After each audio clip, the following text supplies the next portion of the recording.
I feel like everything that is pulled, all the cards that are showing up here in this spread, really denotes to me a relationship reading. Okay, and for those of you who have been watching me for the past, couple of years, I don't do exclusive love relationship readings, but I do feel that this is coming out as such. Okay, and I also feel like there might be a lot of different people that you're dealing with as well, like either a lot of options, or some of you are dealing with this person, others are dealing with this person, others this person, and so on and so forth. So the reading seems to be like this, okay? The center is you, and then you have like these four other people that you're dealing with. That's what it feels like to me. So I'm going to relay some messages or images that came through when I was shuffling, and then we'll unpack these messages and see how it plays out in the cards, okay? So you've got some, I want to say vivid, very vivid images that came through. First of all, the first image that I saw is I see this man. He's probably like around 45 to 50 years old. He's wearing like a flannel shirt, okay, and he's wearing a coat, a very practical earth tone coat, and denim jeans and a pair of work boots. He's in his driveway and he's shoveling snow. So he's shoveling snow, and it's not fun work. It's heavy duty labor, but there's a lot of snow piled up in front of his truck, and he's trying to take his truck somewhere. So he's shoveling snow, and it seems like he's been at it for like 20 minutes. His face is a little bit red from the cold. His nose is like, starting to run, and it's also like turning red from breathing in the cold air. He finally succeeds, and then he stands up and he kind of leans his weight on his shovel. And he's feeling a little bit of pain shooting down his legs, okay? And I feel like this might be the right side, like the right leg, around the hip area. So I'm thinking something similar to like sciatica, or just something like I don't feel like it's a pulled muscle. I feel like it's a pre-existing spot, okay? So then he puts away the shovel. He's finally able to clear the driveway so that he can move his truck. He gets into his truck, and then he drives to this little diner. So through this, I guess, like moving picture, I feel like he's just going through the motions, okay? Going through the motions. It's cold, it's snowing, and he's just, trying to get someplace warm. He goes to this diner where he goes every day to have his breakfast. And so he sits down at let me see, I guess it's kind of like the counter. This is not a bar, so it's kind of like the counter. And he gets his coffee, he gets his, eggs and whatever, eggs and bacon and whatever, like a hard, sturdy man like him would get for breakfast, and straight black coffee. And there's a woman behind the counter. So it seems as if he goes to this diner a lot because the woman's there, inadvertently, because she makes good coffee, because she's also quite attractive. And I also feel like she's significantly younger than him, okay? By significantly younger, I would say 10 years or more younger than this man, okay? She's pretty, and she's young, and she's really just bubbly, and she's like everything that you could hope for, when you have a gray day and she's serving you food, okay? So she's behind the counter, and she's just like, I saw you kind of limping when you walked up in here. What's going on? And then he touches the side of his hips, like on the right side. He's all like, oh, it's a pre-existing condition. Okay, so that's what he says.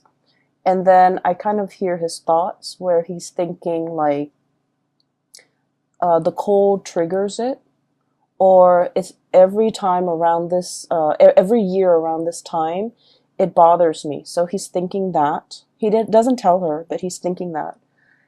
She serves him his food, and he's looking at her kind of like doing her thing behind the counter. And I feel like he's thinking as well to himself that, if I were younger, I would love to have a woman like that by my side. Okay? He's not thinking anything inappropriate. He's just thinking that she's a very lovely lady. She's pretty, she's nice, she's kind, and she seems very observant. So he's thinking that, but he doesn't let his feelings show. So this is a man who's got a very, very rough exterior. He's probably like a blue collar, day laborer. Not that there's anything wrong with that. I just feel like, he's somebody that fixes things. He's somebody that uses his hands and uses a lot of force with his job, right? So you don't see the tenderness or the softness in him, but his thoughts are very soft and tender. You don't see it on the exterior of this man, but I feel like, he's got a good heart, okay? He's an honest, hardworking, good man. And the scene cuts out. So what I was seeing here is, I feel like for some of you, you might be the waitress or the hostess or the person working behind the counter. Okay? You might be in a position where a lot of people that you normally might not consider your type are kind of secretly admiring you from afar.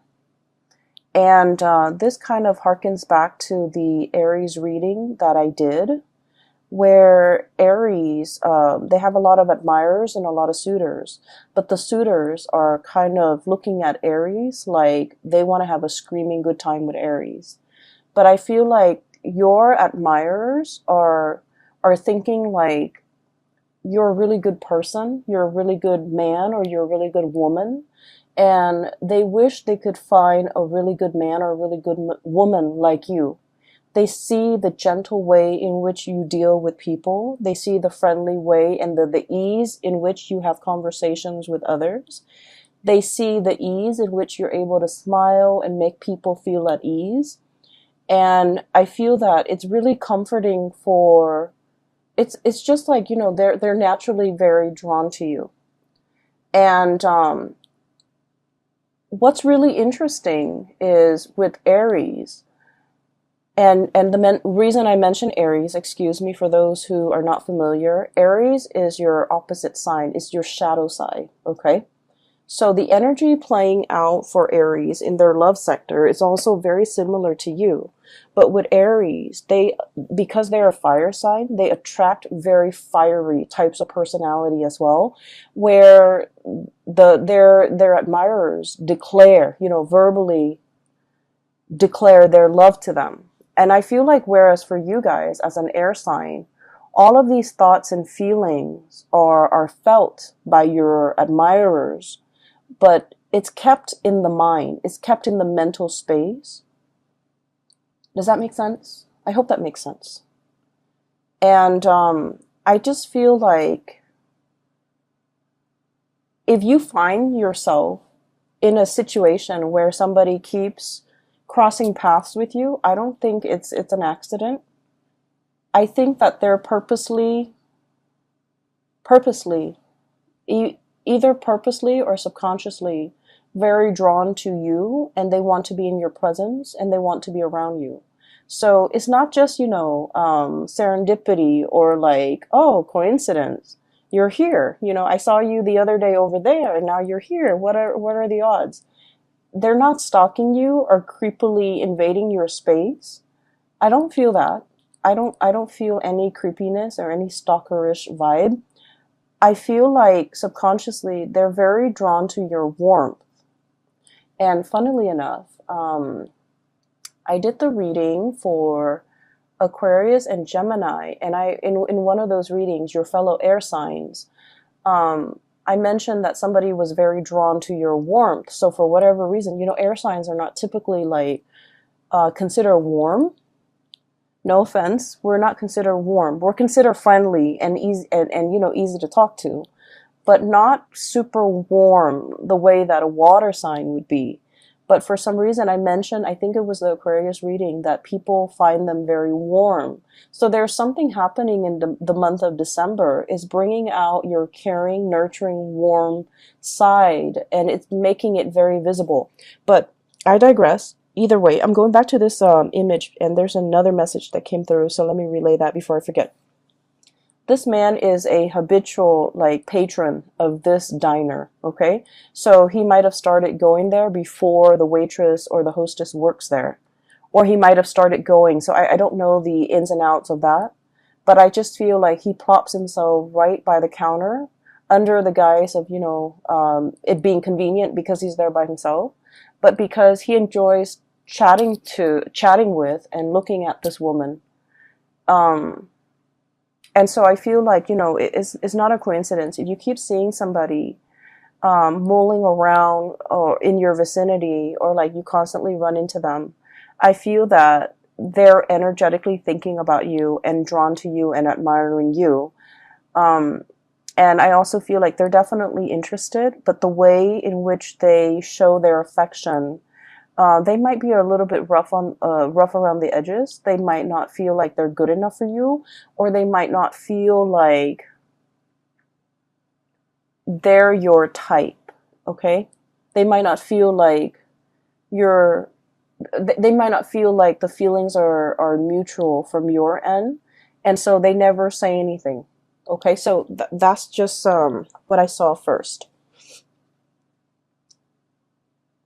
So for those who are single, give people a chance, because I'm seeing here there might be a really good man or a very good woman in your environment that would be a very suitable relationship partner for you. Not only that, for those of you who are looking for like a serious partner, somebody you want to spend the rest of your life with, I feel like there's somebody here that wants to go the distance. They'd rather be single than be in the wrong relationship, right? So it's not someone who's desperate for a relationship. They know themselves.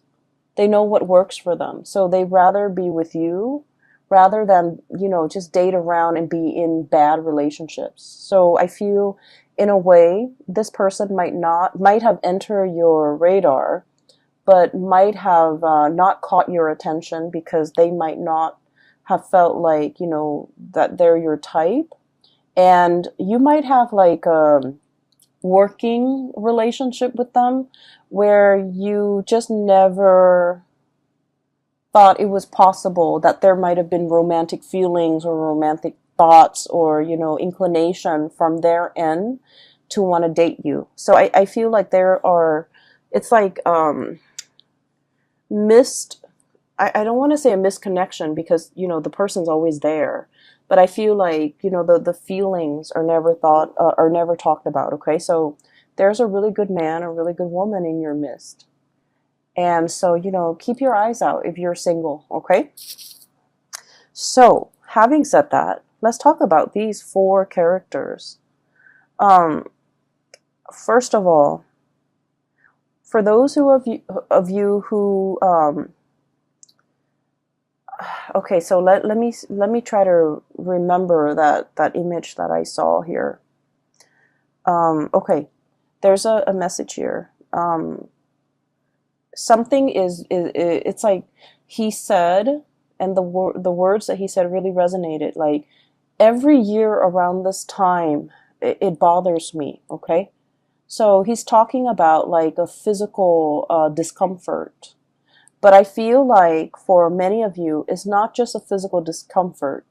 It's something that gets triggered every now and then, every holiday season, every time of the year, or even, every change in weather. Okay, so we're in the month of December. It is the winter time in the Northern Hemisphere. So I feel like something is being triggered either seasonally, climatically, maybe it's the holiday season and we're being triggered by our parents. But I feel like it's a situation where it's uncomfortable physically and then it becomes uncomfortable kind of emotionally. Okay. And so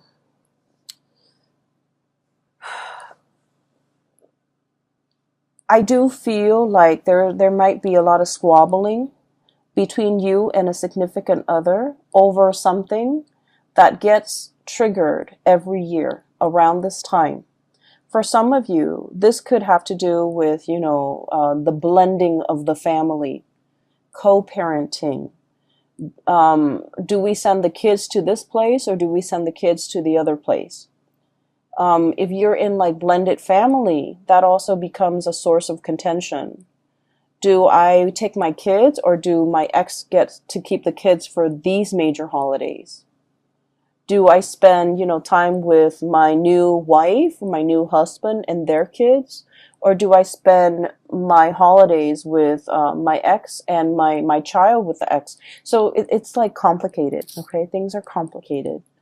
And so I feel like something is recurring. And then I also feel for many of you, the message that I'm getting here is just because there is conflict amongst people, it doesn't mean that the love is not there. Does that make sense? I hope that makes sense to you, because that's what chose to come out.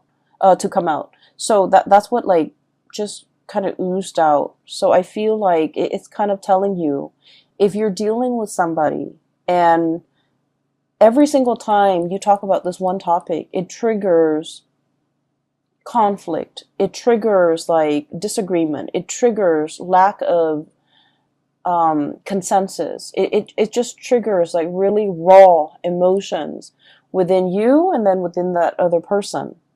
And just because it does that, it doesn't mean that there is, zero compatibility. It's just you feel really strongly about this topic. They feel really strongly about this topic. This might just be a hot trigger topic for you and this person. It doesn't mean that it's the end of the world, and it doesn't mean that, you guys are doomed. Okay? It doesn't indicate to me that this is a sign, this is not the person for you to be with. That's not what it's saying. It's saying that even the best relationships, go through periods of abundance and drought. Even the best, healthiest relationship involves quarrels, involve disagreement. And actually, a dose of disagreement strengthens a relationship, okay? So once again, I'm going to give that analogy with the tree. I don't describe it very well, but I'm just going to try. So when you have a tree, okay, the tree has to deal with inclement weather. It has to grow in a place where there's a lot of wind, where there's a lot of rain, where there's a lot of just, it has to be exposed to the elements for the trunks to become stronger, for the tree to learn to grow straight. And so adversity is the stuff of life, okay? It fortifies us. It makes us stronger. So arguments within the relationship serve the same purpose in that it strengthens the relationship. It allows you to stand your ground, and it allows the other person to stand theirs. And it allows the two of you to learn to compromise, to learn to work around each other. It strengthens the relationship. So every relationship requires a healthy dose of arguments, disagreements. Okay? And the reason why I say this is we have the Five of Swords, which is bickering. So you see this card, there are 3 chickens, and it's clucking. You know how when the chickens just cluck? It's very irritating. It's very annoying. And at the end of the day, it's just clucks, just noise. No one is really hearing one another. But it's joined up here with the Two of Cups.